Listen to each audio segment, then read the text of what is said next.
Welcome to A Call to Address Climate Change, Food Producer Perspectives on the Path Forward. I'm your moderator, Alexis Badenmayer.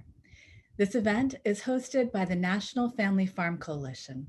NFFC mobilizes family farmers, fishers, and ranchers for fair prices, vibrant communities, and healthy foods free of corporate domination. Co-hosts for today's event are Friends of the Earth, the Institute for Agriculture and Trade Policy, and my group, the Organic Consumers Association. Today, we'll be talking about our concerns about carbon markets specifically for agriculture, and what we see as a better path forward. This is a very hot topic right now because the US Department of Agriculture's Secretary, Tom Vilsack, is moving very fast on a proposal to create a carbon bank. He would use the $30 billion in the USDA's Commodity Credit Corporation to buy up carbon credits from farmers and then open the door to fossil fuel polluters buying offsets from the USDA carbon bank instead of reducing their greenhouse gas pollution. The USDA is currently taking public comments on this and other issues related to climate smart agriculture. And we hope that each of you, everyone who's watching, will take the time to send brief comments or longer comments if you want before the April 29th deadline. Today, you're going to hear from Ben Lilliston of the Institute for Agriculture and Trade Policy on how to do that, how to send comments into the USDA. And you'll hear from Jason Davidson of Friends of the Earth on what's happening in Congress and how you can get involved there as well. The Institute for Agriculture and Trade Policy and the National Family Farm Coalition wrote a very important report on the key pitfalls of carbon trading schemes, and I encourage all of you to reference this report when you write your comments to the USDA. This report is called Why Carbon Markets Won't Work for Agriculture. But before we go to Ben and Jason, we're going to hear from farmers and producer advocates from across the food system who will highlight the agricultural conservation programs that the USDA already has and that would be better at reducing emissions and supporting family scale agriculture than Vilsack's carbon bank ever could be.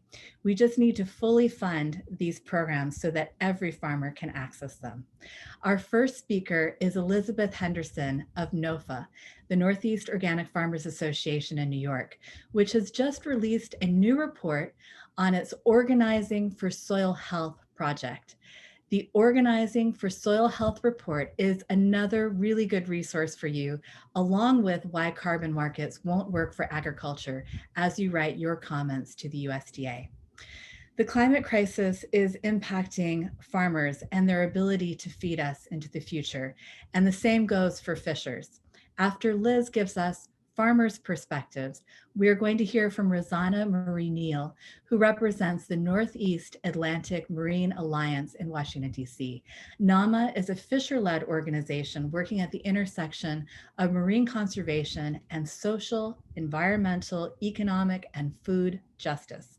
Unfortunately, just like in farming, corporate interests in fishing are crowding the space with false solutions. After Rosanna, we'll hear from Mardy Townsend, president of the Ashtabula-Lake and Geauga Counties Farmers Union in Ohio. Mardy stopped tilling the highly erodible land of her family's farm, Marshy Meadows, and created a thriving, certified organic, 100% grass-fed beef operation. Once she started making the switch, she was able to get support through the USDA's Environmental Qualities Incentive Program, EQIP, and the Conservation Stewardship Program to keep going with it. The corporate capture of the climate agenda threatens to undermine farmers and fishers in their efforts to hold polluters accountable. Our last speaker, before we take questions from the audience, will be Shannon Anderson of the Powder River Basin Resource Council in Wyoming, where landowners have been working for more than 45 years to protect their land, water, and air from the ravages of coal strip mining, oil and gas drilling, and uranium mining. They support Wyoming's local food, regenerative agriculture, and renewable energy economies as a better way to create jobs and stimulate the economy without harmful pollution. Before we begin, I'd like to draw your attention to the Zoom webinar control panel. You can ask questions of our presenters at any time throughout the presentation by typing your questions into the Q&A box. We'd prefer that you use the Q&A box rather than the chat. We will get many questions as we move forward. And please use the Q&A bar. And when we wrap up, we are going to, after we take questions, when we wrap up, we will go to Niaz Dory, and she is going to give us her final thoughts. Niaz is the director of both the National Family Farm Coalition and the Northwest Atlantic Marine Alliance. This webinar will be recorded, so we'll make sure that everybody gets a link to the recording when we're done. So let's get started with our first presenter, Elizabeth Henderson. Good afternoon, everybody. I speak to you from unceded Seneca land here in Rochester, New York. I made my living as a farmer for over 30 years, one of the first to be certified organic and one of the earliest community-supported agriculture farms. I often refer to organic farming as conservation farming. We have one orthodoxy: soil care. If you want to build farm resilience to climate change and eliminate carbon emissions from farms, or even go further into negative emissions, that is, harnessing the power of photosynthesis to take carbon out of the air and inject it into the soil, the most economic approach to public funding is to make major investments in converting farms to organic. There is an immediate energy saving of 30%, because organic farms do not use synthetic N fertilizer. These are natural gas derivatives that require a lot of energy to produce, haul, spread, and then their overuse is what is run off into waterways to create environmental disasters like the dead zone in the Gulf of Mexico. Organic farming practices reduce net greenhouse gas emissions, increase carbon sequestration in the soil, and build resilience to the effects of climate change. Supporting organic farmers and helping others to transition to organic is good climate change policy. Organic agriculture should be front and center in policies that address the role of agriculture in combating climate change. But in climate change policy discussions, there's been a lot of discussion about using a carbon market approach to reward farmers for making climate-friendly changes to their farms. And there are a lot of challenges to this approach. There's a great potential for greenwashing. How can you be sure that carbon markets will reward practices that are truly climate-friendly? And who decides that? Most organic farmers have been using climate-friendly practices for years because of the organic standards and their commitment to them. And most of the market approaches ask for additionality. That is the carbon that you've added this year. So they don't reward farmers who've been doing soil health practices for decades. And then if you have a cap and trade system, that allows polluters to go on polluting. And it's communities of color that are often the communities that are most impacted by greenhouse gas, industrial emissions, and other pollutants. So organic farmers are really concerned that carbon markets will perpetuate that problem. Existing carbon markets allow power plants and industrial polluters to purchase credits that permit them to continue burning fossil fuels and polluting.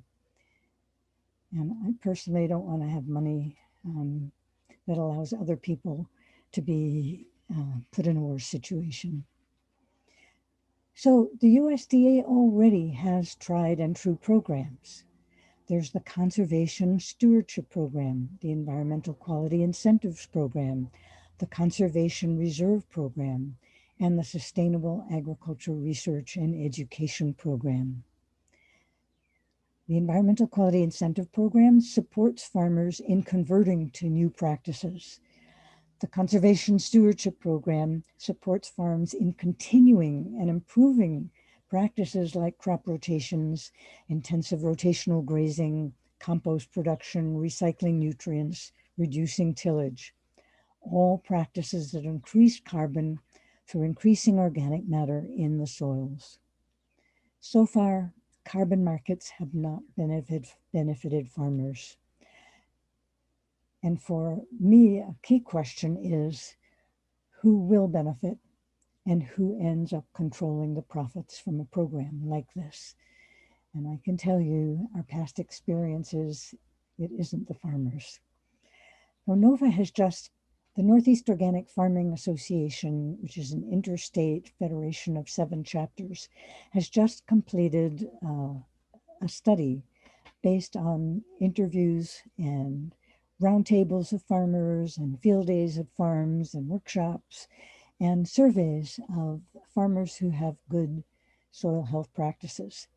And this is what farmers would really like to see happen. They would like support for experienced farmers as mentors to provide education and technical support for other farmers, beginning farmers, or those who are converting to soil health practices. Experienced farmers make the best mentors, and they should be paid for their time. Organic farmers would like financial assistance and technical assistance for farmers who use good practices and have been using them and will continue to use them. And organic farmers really value knowledge. So we would like to see more research, more training, more learning all together, because the soil is really the last frontier and there's so much that we all have to learn about it. So organic farmers could use support for soil testing, which is quite expensive, and making sure that the network of soil testers is in good shape and provided with the most up-to-date equipment and research. And finally, I just want to say that the long-term solution to expanding the use of healthy soil practices in our region and across the country is to develop a culture of soil care that's shared by farmers, the public, and policymakers together. That culture of soil care will make sure that caring for the soil is permanent, and we can all do it together and enjoy the benefits of greater climate resilience and higher quality food. So thank you.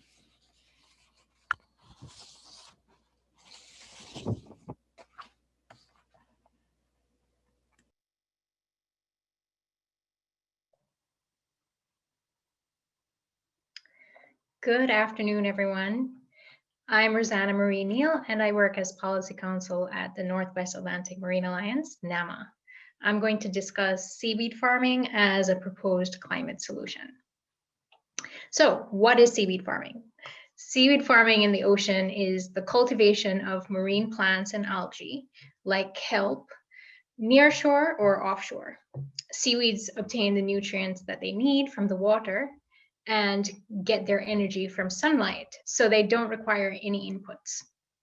Most cultured seaweeds are seeded onto floating ropes and grow at a rapid pace in the water until they're harvested. Some species prefer shallow water, while others, like kelp, benefit from floating in deeper and cooler water where they're constantly submerged. Seaweed can be cultivated as a single crop or as part of a multi-trophic aquaculture system that combines seaweed farming with shellfish farming, which includes oysters, clams, and mussels. So what are the real benefits of seaweed farming?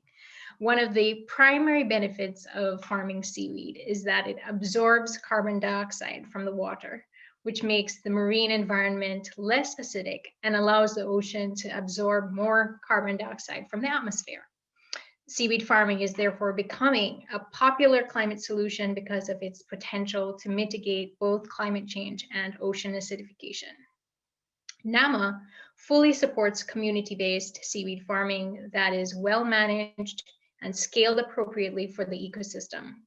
However, as we have seen with industrial agriculture, any activity, when taken to the extreme, can become counterproductive and harmful. So, what is being proposed? Many big corporations view the ocean as the final frontier and are eager to capitalize on the blue economy. Some seaweed farming projects supported by oil companies and the Department of Energy aim to raise seaweed at commercial scale, in other words, industrial scale, to be used as biofuels, chemicals, animal feed, plastic alternatives, and other end uses. The impetus for expanding ocean development is based on the recognition that we have reached peak oil and peak farmland, and the ocean is a vast resource to tap into that has not yet been fully exploited. Some ideas that have been thrown out there involve farming 18 million acres of the ocean, which is typically framed as a small percentage of the US exclusive economic zone. But no matter how you spin it, that is a gigantic area that would become enclosed for industrial seaweed production. So, what are the risks and dangers? Although these projects are pitched as sustainable alternatives to current oil consumption, they would allow oil companies to profit off their own problems and funnel wealth out of coastal communities that can no longer use the ocean for their own benefit. The ocean is part of the public commons, and we are doing everything in our power to keep it from becoming more privatized, whether it's for open ocean finfish farming or industrial seaweed farming. Addressing climate change and feeding a growing population may be used as justifications, but the true motive of many proponents of industrial aquaculture is to make a profit for big businesses and investors. Furthermore, seaweed farming on an industrial scale would be a huge experiment with unknown and likely harmful consequences to the fragile and sensitive marine ecosystem, which is already under tremendous pressure. So, what policies do we support? We support policies that protect small-scale producers that are growing seaweed to feed their communities. We also believe that it is important to implement restrictions on the scale of operation of seaweed farms and to impose limits on the total amount of acreage that a single individual or entity can use or control. As the climate budget shrinks, humanity does not have the time to pursue false solutions to climate change. We have to protect the ocean as a living ecosystem and the blue commons rather than using it as an economic engine. And so, I think, this involves walking a fine line between promoting the types of aquaculture, like, small scale seaweed farming that are beneficial, and imposing limits on industrial scale kelp farming. Thank you very much.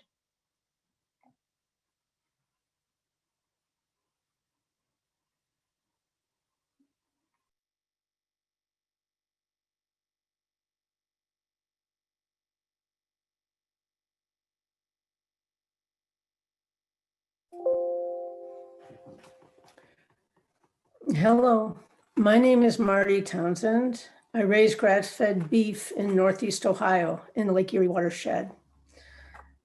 I'm gonna start my presentation a little bit differently. I'm basically a scientist at heart, and I like to think about biological systems. And the most important biological system that we have here on our farm starts with the soil. There are more microbes in a teaspoon of healthy soil than there are people on this planet. It's an incredibly complex, productive, hardworking system when it's managed right. So all these soil microbes take organic with their processes mediated by organic matter, temperature, and moisture, make nutrients available to plants. And so the plants that we all depend on, whether they're part of a human food production change or part of our wild areas, take the photosynthesize and use sunlight, water, and air to make glucose, the basic building block of all carbon life forms on this planet. So the air contains carbon dioxide, and that's where we're getting into the carbon credit idea. The best way to maximize carbon drawdown from the atmosphere is to have plants covering the soil year round, and certainly during the growing season, which is going to be different everywhere in this country and everywhere on the planet. In the US, this is best done by having permanent pasture or other permanent ground covers, such as hay. Ruminants, like our beef cattle, can make very efficient use of these plants that cannot be used by humans directly. So our farm is a small example of some of the complications found on a lot of farms in the Midwest. Our farm is all either highly erodible land or wetland. And the highly erodible land was bare plowed for 150 years and is very degraded. We planted our first permanent pasture in 1990 after the drought of 1990, when we lost all of our corn. Our corn got to be about knee high and dried up. And I had been reading a little bit about rotational grazing and decided that that was the way for us to go, because it was just going to be more dependable for us. So we planted our first permanent pasture in 1990 and stopped tilling completely in 1994, and have been doing rotational grazing since then. So we've been testing our soil organic matter since then. And for a farmer, that's the easiest thing to test to see whether or not the carbon in your soil is going up. We send our samples to Penn State, and our soil carbon, as expressed through soil organic matter, has been ticking up, but not always, not every year.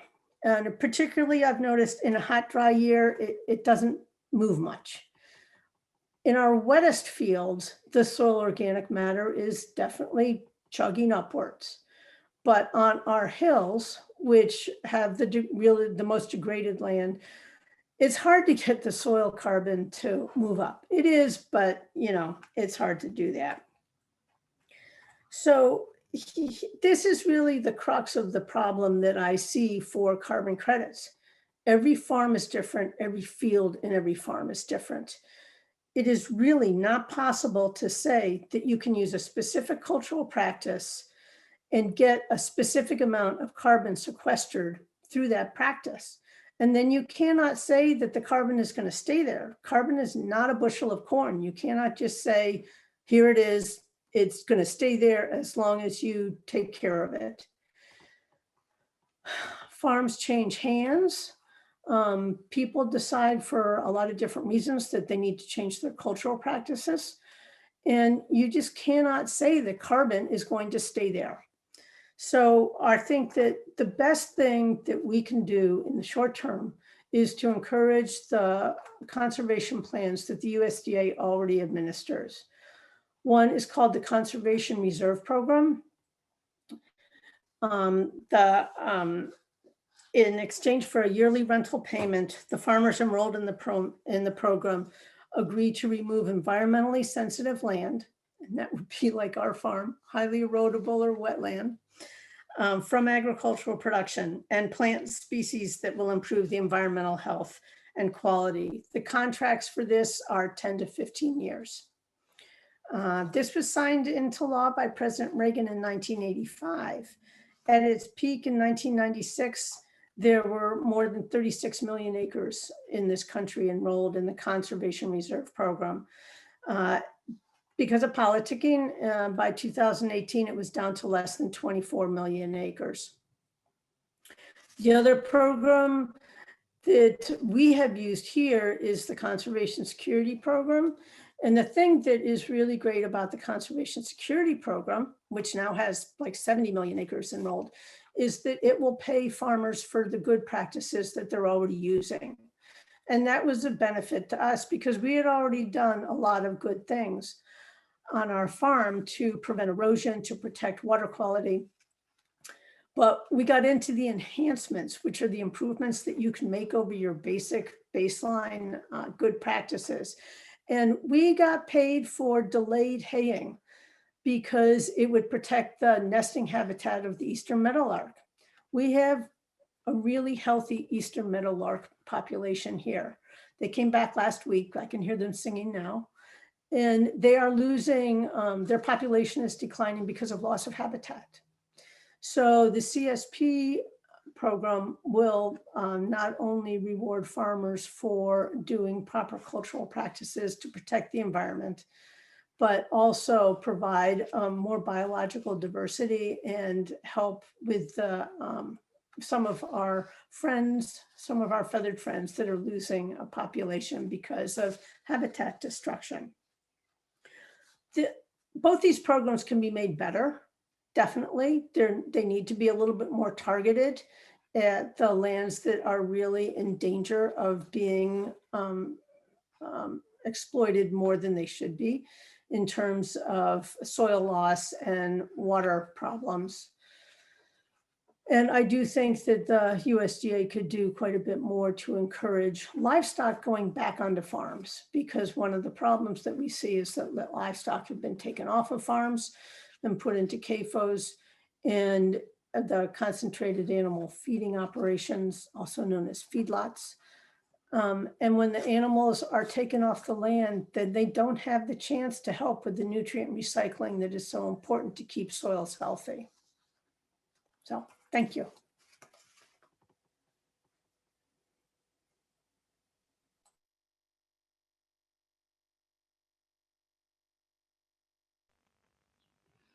Hi, greetings from Wyoming's Powder River Basin. I'm Shannon Anderson with the Powder River Basin Resource Council here in Sheridan, Wyoming. The Powder River Basin is home to about 40% of the nation's coal production, and it's a region that produces more coal than the next 7 states combined. Wyoming is also a top producer of oil and natural gas, and this means per capita carbon emissions in our state exceed the national average by 5-fold. Wyoming is also a key agriculture state, and farming and ranching is our 3rd largest industry behind energy and tourism. All of our 3 main industries are particularly vulnerable to climate change, and our members and other family ranches and farms in the state have suffered significant economic loss from severe weather events, fires, drought, and a changing climate. So this is all to say that we're quite familiar with the need to reduce carbon pollution and find a sustainable and equitable path forward to preventing catastrophic climate change. But unfortunately, we're also quite familiar here in Wyoming with false promises from industry and policymakers that don't offer real solutions. For instance, one scheme that frequently gets touted is carbon capture from coal-fired power plants. Here's how it works at a very high level. A company installs something like a carbon pollution scrubber at the power plant. It strips out some carbon dioxide, and most often a very small portion of the carbon dioxide from that power plant, that would otherwise be sent into the atmosphere. That carbon dioxide, once captured, is then either sent deep underground, which as of now doesn't happen at scale anywhere in the country, or it is sent through a pipeline to get used in an oil field. This technology is very expensive and not affordable for power plant owning utilities or their customers. And to make it work, the government has to offer large tax credits to use the carbon to produce oil from marginal or idle wells. As you might guess, producing more oil from wells that would not otherwise be producing is not a carbon negative activity. The program, called 45Q for its section of the revenue code, has been under investigation, and a Treasury Inspector General report last year found fossil fuel companies improperly claimed nearly $1 billion in these tax credits. Oil companies don't have the monitoring, reporting, and verification requirements in place to show that carbon actually stays underground during oil production. And in fact, these companies have been fighting off these requirements through rulemaking because they know if these requirements are in place, they won't be able to show a real climate benefit. Also importantly, there has never been a life cycle carbon analysis for the 45Q program to demonstrate that overall carbon emissions are decreased when the tax credits are used and more oil is produced and ultimately consumed. It is worth noting that the 45Q program is supported by some of the best climate champs in Congress and a number of national environmental organizations. But again, as we have been talking about today, it is so important to look below the surface and make sure that any climate benefits are real, not just a false hope put forward by the very corporations that have caused the climate crisis to begin with. The 45Q program is a good lesson for policymakers looking to incentivize carbon reductions. It exemplifies the problems of who benefits from such a program. Unless there are strong regulatory protocols in place to monitor, report, and verify net carbon reductions, corporations that have always been good at exploiting loopholes and prioritizing profits for their shareholders over the public interest will be the main beneficiaries, and the financial and climate burdens of the program will fall on the rest of us. Programs like 45Q breed speculative investments and encourage companies looking to profit from false carbon reductions at the expense of the American taxpayer. On behalf of our members who are family farmers and ranchers living every day with the impacts of extractive industries on their land, I also want to touch briefly about false solutions of infrastructure, especially pipelines, transmission lines, and other interstate projects. The burdens of these large projects disproportionately fall on landowners, and the burdens can be significant with loss of grazing pasture, impacts to water sources, and noise and industrialization of rural areas. For all of these reasons, our organization and our members have been elevating real solutions for climate change, some of the same solutions you've been hearing about today. These solutions start at the small scale with renewable energy access for rural landowners, regenerative agriculture, and increased soil health for family farms and ranches, and other measures that ensure the benefits of climate solutions reach families, not corporations. And of course, these small scale solutions, when aggregated across our state and our country, wind up being a large way to address climate change. We know they work to address climate change, and they benefit, not burden, families and small businesses. We've also been focusing here in Wyoming on ways our economy can diversify and thrive while reducing reliance on fossil fuel production. None of these solutions are easy, and they all take policymakers willing to prioritize the people over corporate profits. We're excited to keep working with the National Family Farm Coalition and other partners in this webinar and elsewhere to push policymakers to pursue equitable and just climate solutions that really do benefit rural people and the climate. Thanks so much. I appreciate all your attendance and participation today.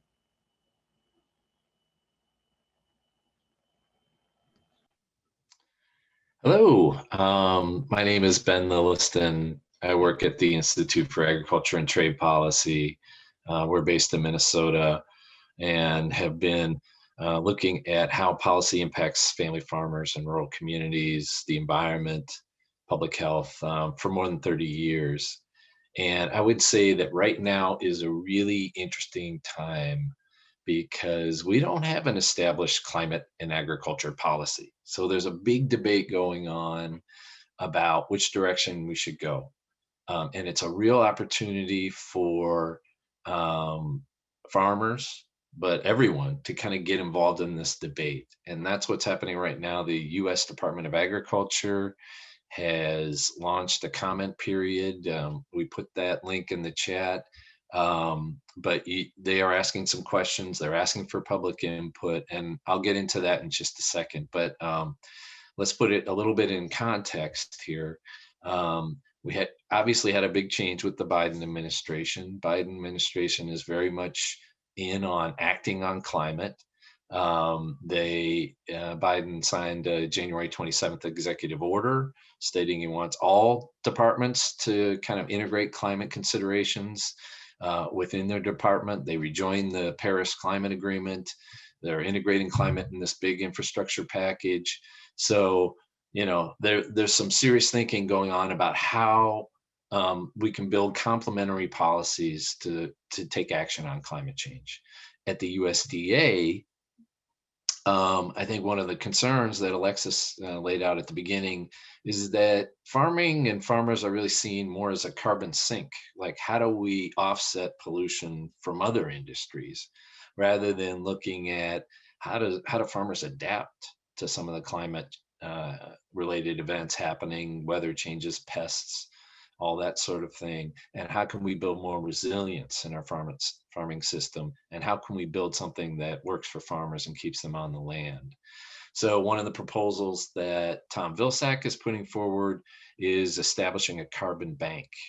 And basically what he would do is use Commodity Credit Corporation money that he believes is at his discretion to form a bank, set rules for carbon credits in agriculture, purchase some of those and sell them to polluters.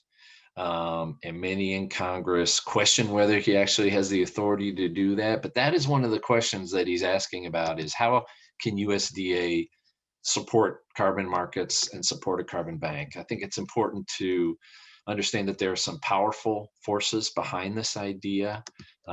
You have fossil fuel industry very supportive. You have companies like Microsoft and McDonald's. You have agribusiness companies like Bayer Monsanto and Cargill. You have most of the major commodity groups pushing for this idea. And IATP and NFFC put out a fact sheet last year that sort of pushed back on it and said, we don't think this is going to work for farmers. It's going to lock them into contracts, force them to share their data to these companies. They're not going to get paid that much. And early adopters lose out on this, as Liz pointed out earlier in her presentation. So if you've been doing good practices, you're not going to gain.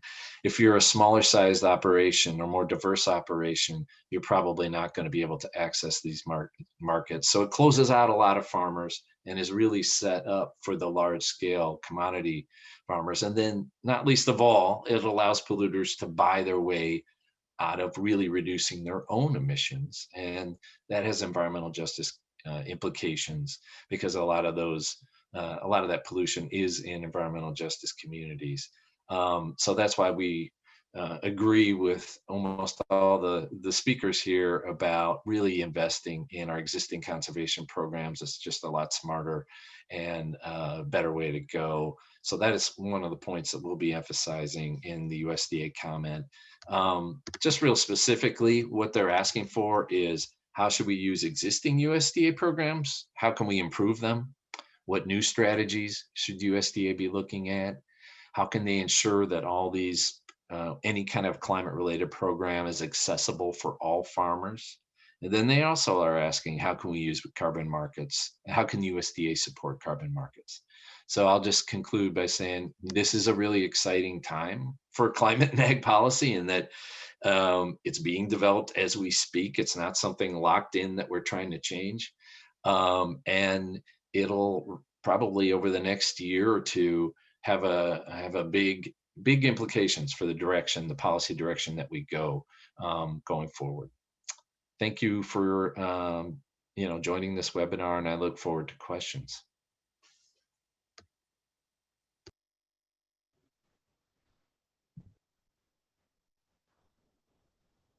Thanks, Alm. Thanks so much for having me, and thanks so much for being here. My name is Jason Davidson. I'm a senior food and agriculture campaigner at Friends of the Earth, a national advocacy organization with members in all 50 states.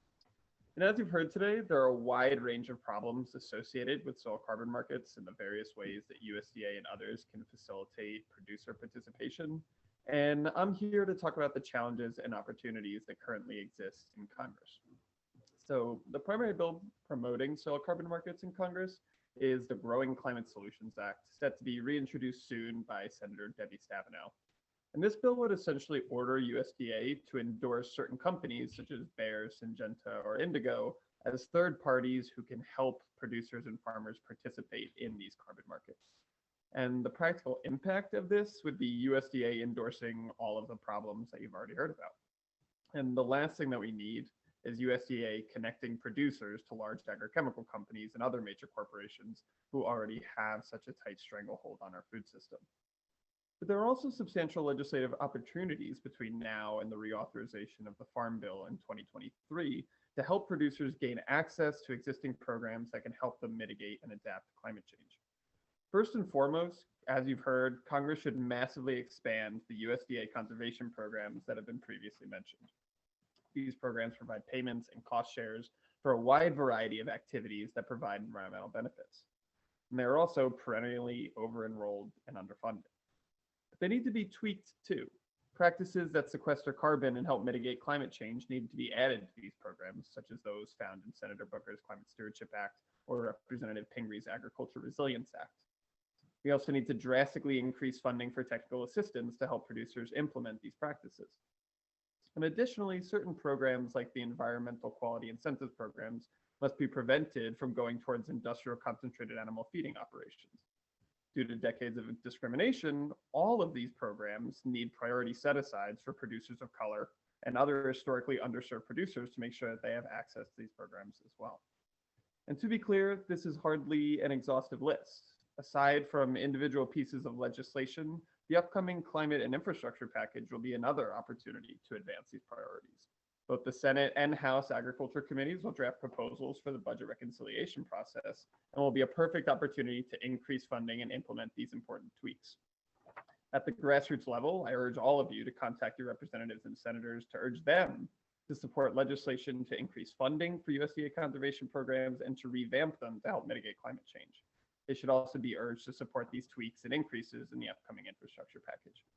We have the tools and the ability to make our food system a real part of the climate solution, and we don't need to rely on faulty markets or Wall Street speculation to do so. Thank you.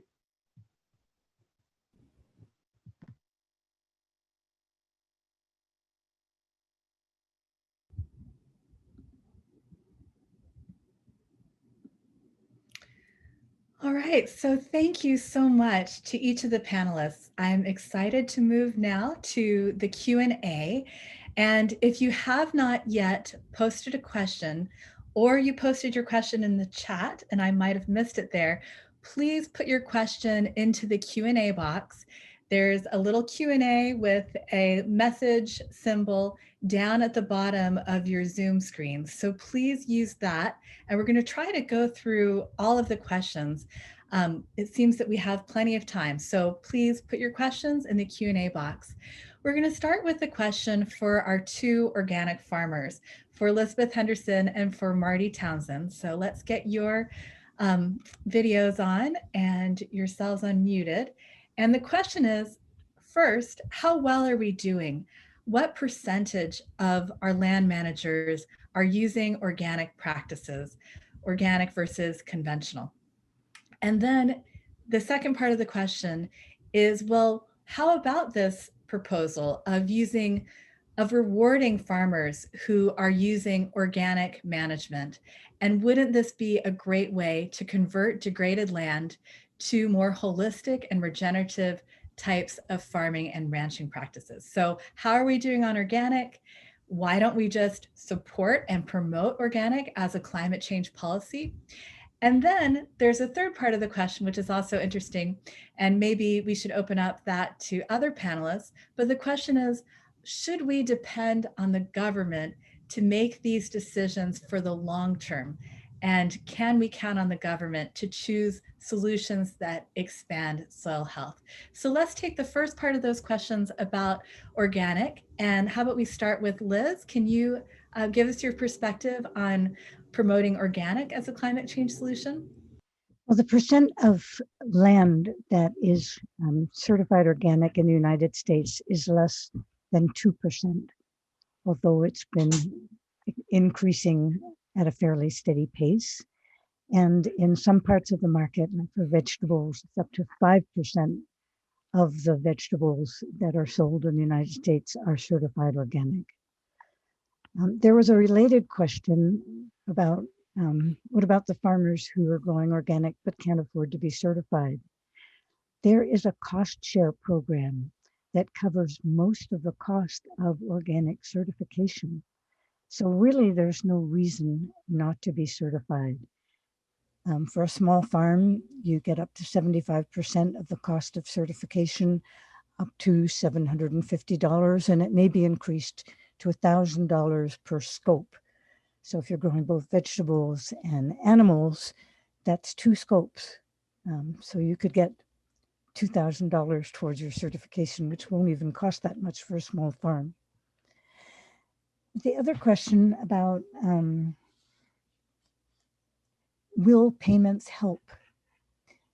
Converting your farm to new management systems is hard to do if the prices that you're getting barely cover your costs of production, if you're worried about staying in business, if you're tied into markets and the use of certain kinds of equipment that you've already invested in.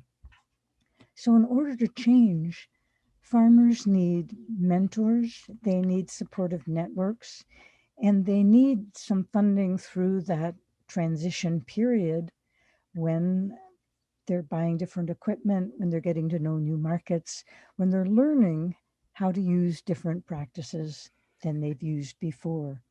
And I've watched a series of webinars about conventional farmers who are trying to figure out how to use cover crops. On my farm, I had the cover crops written into my crop schedule. So you harvest broccoli. When the broccoli plants have just gotten to their 6-leaf stage, I was already underseeding the fall broccoli with clover that would grow through the winter. So I had it written in, but I had experimented and learned, which cover crops I could grow at what time of year. So you really do need some support. And the evidence for that working is if you look at the EU, where the European Union, many of the countries have paid farmers for converting to organic. There's 10%, 25%, and more of all of their farms and farmland is certified organic. And in Sikkim, in India, it's 100% organic. So it is possible with some community and government support. That's great, Liz. That's really helpful. So Mardy, let's go to you. You're a certified organic producer, just like Liz, but Liz does vegetables, you do cattle. What are your perspectives on this? Well, I actually do grass. I consider myself a grass farmer, and the cattle eat the grass. So I grow the grass, the cattle do the work. And I just want to say it's really hard to change production systems. Not only do you have to learn what you're doing, and there's a lot of trial and error no matter how much you read, you also need to invest in new equipment and new infrastructure. And it's really hard to make that happen, going against the dominant paradigm, which in the Midwest is corn and beans. It's really hard to make that happen without some incentive. And any kind of help from the government will make that transition easier. And I do want to point out that all these programs that we've been talking about, the Conservation Reserve Program, Conservation Stewardship Program, the Environmental Quality Incentives Program, they are all voluntary. The government is not making anybody sign up. And it's like Jason said, there are always more people that want to participate in these programs than there is funding for the programs. So I do not see this as the heavy hand of government at all. Good, that's great. Thanks, Mardy. I tend to agree. I So see in the chat that someone is saying that USDA cut the reimbursement for cost share this past year, and that is true. They cut it to 50%, but I'm quite sure that they're going to restore the 75%. And there's some commitment within USDA that they're going to try and increase the amount. great. Okay, so there's another question here. Maybe we can direct this to Ben, because it says, to Ben's point, that this is pressure for agriculture to offset emissions from other industries, when in fact they ought to be focused on adaptation. Yes, adaptation is also critical. However, if not market mechanisms, what do you think are the more appropriate mechanisms to help farmers and the agricultural sector itself, the number 2 source of global emissions, to reduce their greenhouse gas impacts? Ben? Well, I would say one of the interesting things about this climate and ag discussion is a lot of the things that you would do to adapt to extreme, weather that we expect on climate change, whether it's, rain and flooding or drought, is soil health focused. So a lot of what Liz is talking about and Marty talked about, and it's just a little bit different way of framing and thinking about it. The other thing that I think we need to think about that we've seen during COVID and during the huge disruptions in our food supply chain during this period over the last year, we can expect those similar type of disruptions coming from a climate perspective. And it shows the risk of a consolidated system where you have a few companies and a few sort of choke points in the supply chain. And there is some evidence that a more decentralized system would be more climate resilient. And so thinking about that from an adaptation standpoint. So, I think public investment in conservation programs that we know that work. I think public investment in infrastructure so that farmers who, like Marty, are growing or producing grass-fed, 100% organic grass-fed, have access to that market, have a local meat processor that they can go to and can get a good price for what they're producing. So thinking about that kind of infrastructure, and there are a lot of USDA programs that also support that. Those seem like really smart investments. Good. While we have you, Ben, let's have you answer this question about trade policy. The question is, Darcy Vetter and other Obama-era trade officials think that new trade agreements could incorporate standards applicable to agricultural trade that address climate change and/or sustainability practices. If so, what might those trade agreements look like, and what are the potential benefits and problems with such provisions? Well, I think, this is a really interesting area also. How would we revise and rethink trade in the context of the climate crisis? And how do we support the type of agriculture that we think will be climate resilient, lower emitting, and all that we've talked about here within trade rules? So this is another new debate that everyone's trying to figure out. I think one of the real problems with the free trade regime that the US has really pushed in the past is that it's really supported the industrial system of production, really supported basically trade for trade's sake, and it's driven a lot of our farm policy, and it hasn't considered at all questions about climate resilience. So one of the things that we need to look at is, how do we make sure we don't do any harm? How do we think about trade deals that allow countries to put in programs that build climate resilience, and support their farmers in the way to do that, support local markets for resilience as well. So I think thinking it really isn't so much about tweaking existing trade agreements. We need to revisit them, revisit the premise behind them, and really put farmers and climate resilience first when we start thinking about trade rules. And how do we give governments, both at the national level and at the state level, the flexibility to really invest in climate resilience and build those systems that they need to. Great, Ben, thank you. I'd like to send this question back to Liz because I know this is the passion of Elizabeth Henderson's.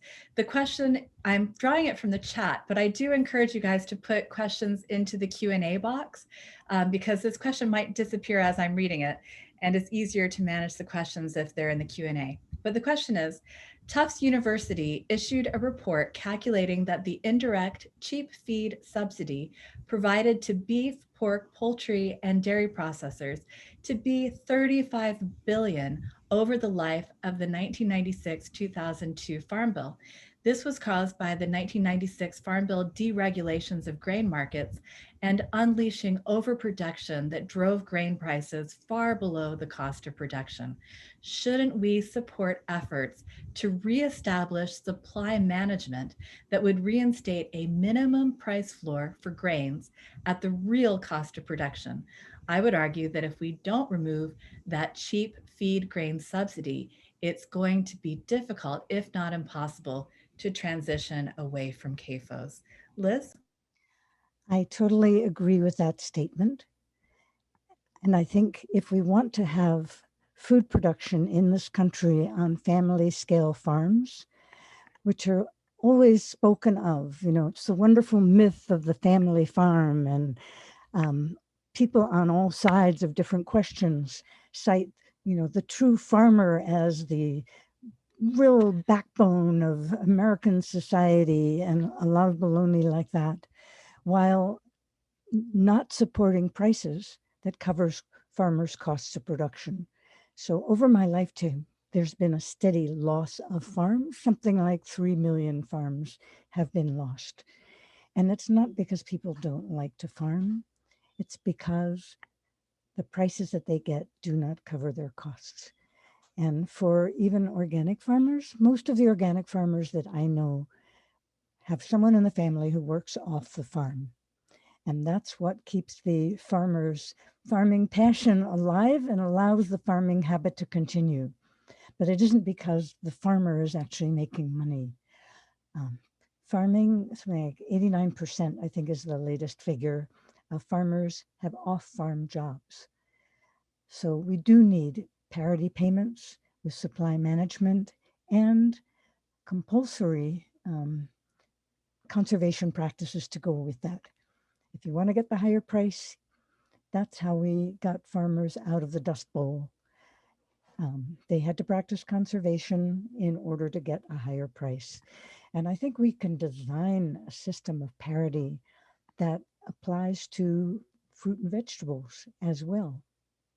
I dream of having county cooperatives that do processing. And when there are too many tomatoes for sale on the market, we put half of them into tomato sauce or tomato paste or some other wonderful concoction that you can sell year-round. We can do this, and it will make a tremendous difference in farms staying in business. And it will also raise the cost of feed so that those companies like Tyson and Purdue are not making out like bandits while farmers are suffering and squeezing down the wages of farm workers and making the whole system of food production in this country really embarrassing instead of the joy that working on a farm can be for everybody. Great, Liz, thank you.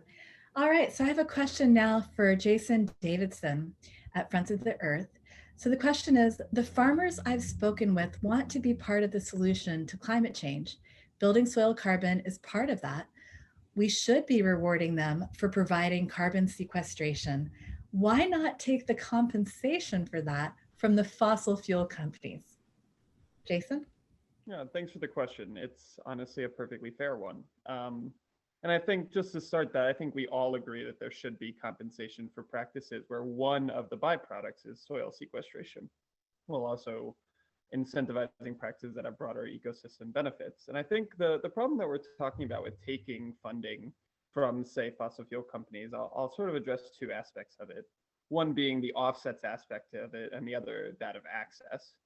So in terms of offsets, the primary issue is that if a company, like a fossil fuel company, has a net zero commitment, every offset that they buy is a drawdown in their own emissions that they will not do. And so when we're talking about the environmental justice of these emissions, primarily when they're focused around communities of color, when they rely on offsets to make these commitments, they're essentially greenwashing their operations without actually doing anything for those communities that they're polluting in. So it's not that we don't support private sector initiatives to incentivize these practices, it's that we oppose them when they're in the form of that offset, since it comes in exchange for what would be a real reduction in their own emissions. And then I think the other major issue is access. You know, I addressed in my presentation that even USDA has tremendous discrimination history that goes back decades, and how Congress needs to put priority set-asides in all of its programs, from my opinion, to make sure that farmers of color and other historically underserved producers can access all of these programs. And once we start getting into offsets in private markets, of course, we have no mechanism to ensure any sort of equity or access for smaller producers.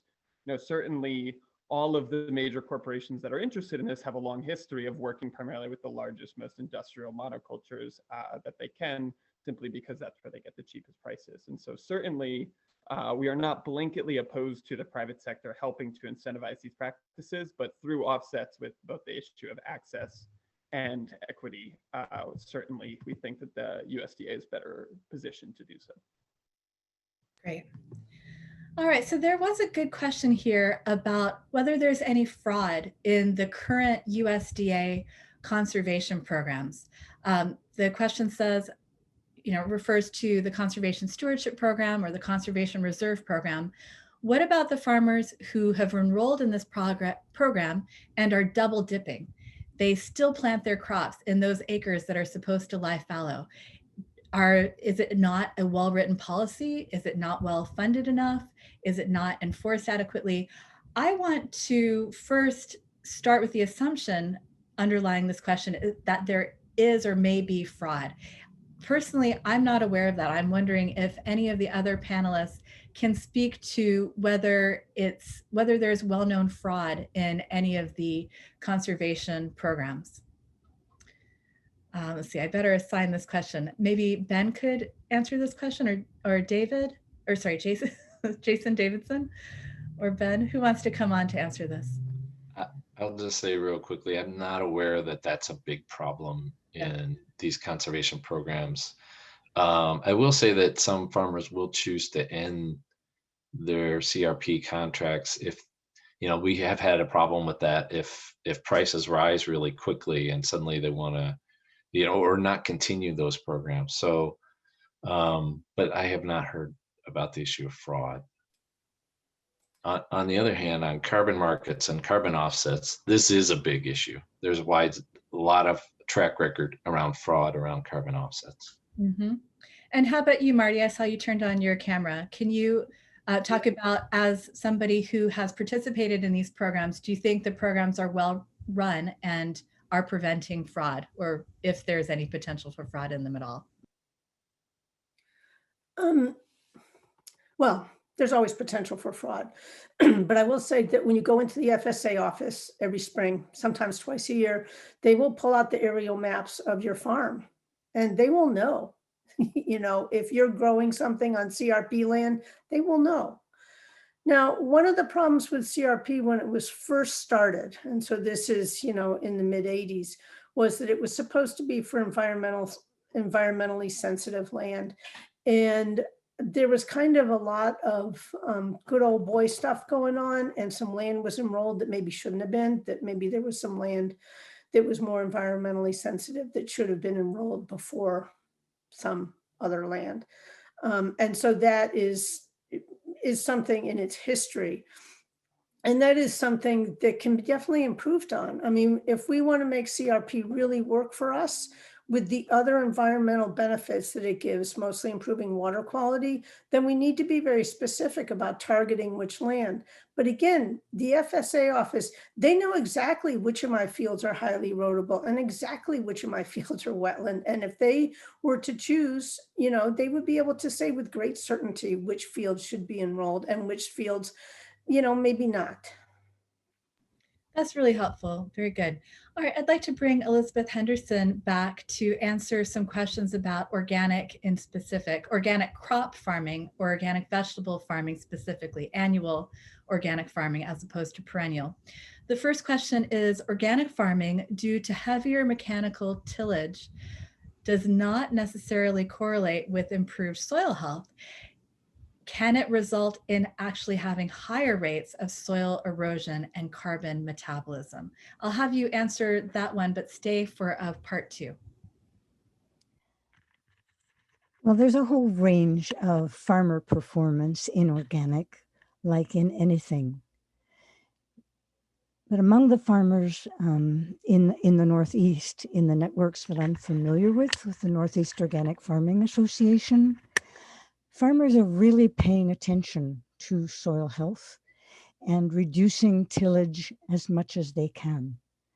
And when you actually test the soils of these farms, even those that use light cultivation with the first top couple inches of soil, they still have significantly higher amounts of organic matter than farms that are using Roundup and other and chemical fertilizers.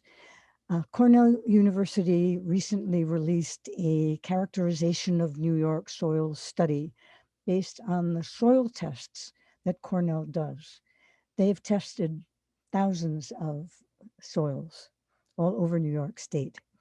And in their characterization, the soils with the highest organic matter were the pastures, farms that weren't doing any tillage at all. But next came the mixed vegetable farms or the mixed crop farms. And in the study, it said that most of those were organic vegetable farms who are doing way better than the corn and soybean farms or the processing vegetable farms who had fairly low levels of soil health. So you've answered this somewhat, but just to clarify for another question, the question is, please address the question of carbon sequestration in annual crop cycles. So how is that different from perennial systems? Can you still sequester a lot of carbon? And you just explained that the pastures have the most carbon because that's continuous cover, that's always adding roots and living plants engaged in photosynthesis, always happening. But you can also do that with annuals if you always have living plants in the ground. It might not be quite as much carbon sequestered, but it still works in an annual system.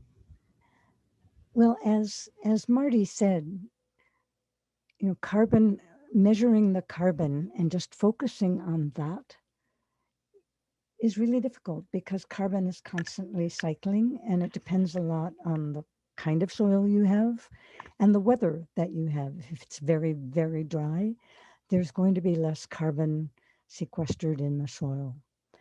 But if a farm is really paying attention to planting cover crops, to recycling nutrients, to adding compost, that farm is going to have a decent level of organic matter in the soil. And organic matter is something like 58% carbon. But just judging by carbon sequestration is too narrow a focus. You have to look at all of the things that a farm is doing to be more resilient to climate change and to the buffering that farmers suffer from the economy. So farms that have a diversity of crops, that are integrating livestock with annuals and adding perennials, doing silvopasture, that is planting trees in a pasture. A farm like that is more integrated is going to be more resilient altogether. And particularly if that farm is a real member of the community in which the farmer lives and has good relations with people, is providing decent paying jobs, treating people with respect, that just makes a very big difference for the resilience of everybody. Very good point. All right, I'd like to bring Ben and Jason back into the discussion for another policy-related question. The question is, are subsidies to agriculture, the ones that go to industrial scale farming, are these ag subsidies making it next to impossible for climate-related agriculture reform? Ben, let's start with you because I know IATP did a really good report on emissions from the factory farm world. Is this because of the subsidies that we're giving to the production of feed for livestock and livestock being kept in CAFOs and factory farms, concentrated animal feeding operations? Well, I would say I would characterize it more as the way our commodity programs work, and they really are designed to produce cheap commodities, corn and soy. They're designed to incentivize farmers to what we would say is overproduce, produce more than the market can bear, and push prices down. And this is definitely acts as a subsidy for CAFOs because it's critical for them to get cheap feed in order for the economic model to work. Another element is it's important for them to sort of have regulatory exemptions. So around water pollution and around greenhouse gas, air and greenhouse gas emissions. And so they benefit and have sort of the playing field is really tilted towards CAFOs. And commodity programs are one of the ways that it is tilted.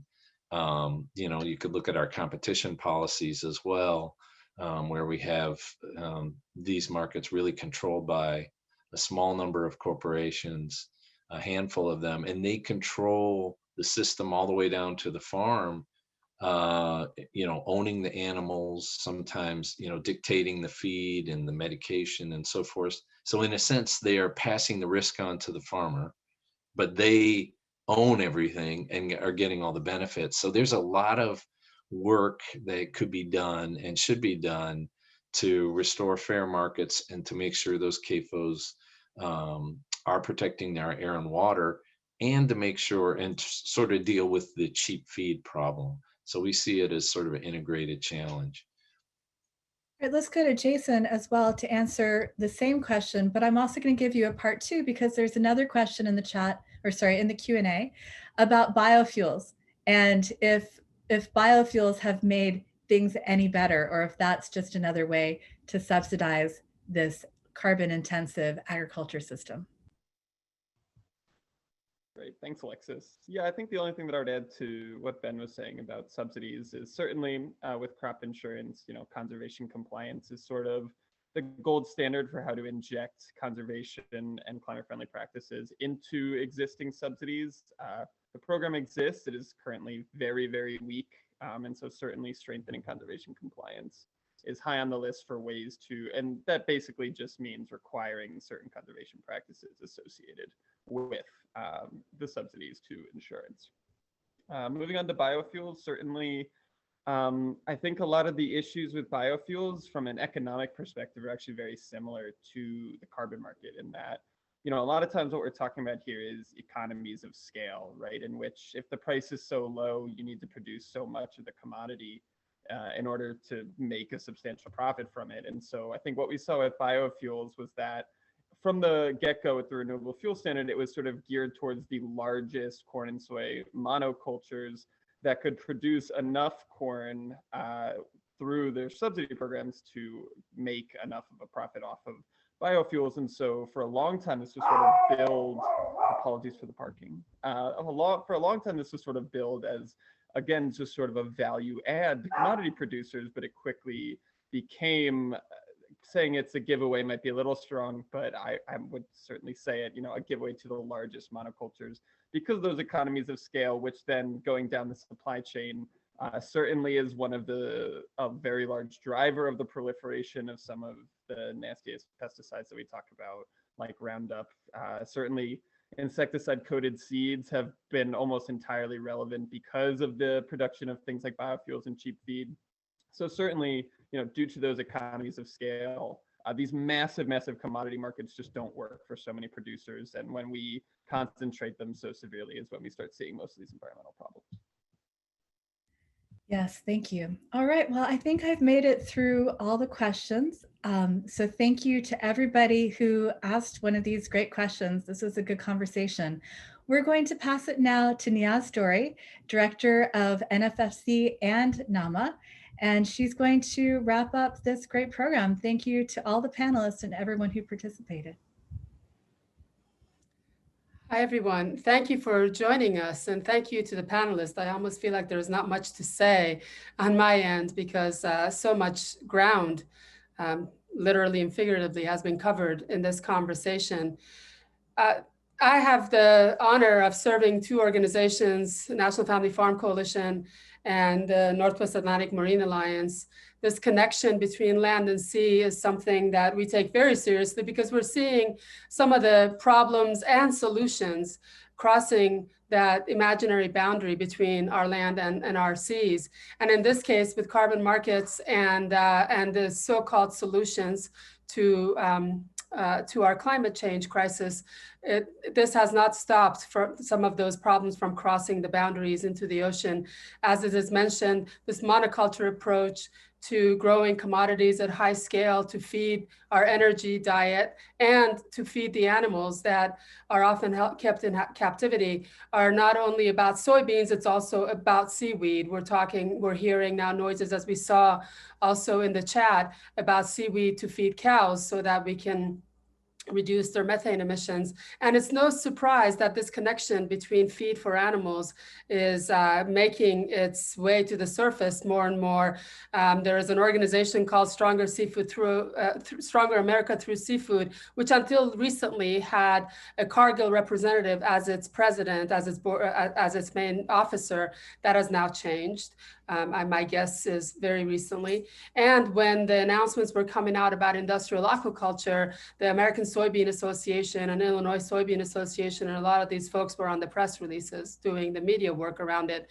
So the industrial forces that benefit from these false solutions are already binding together and making and collaborating across land and sea. So it's time for us to do the same.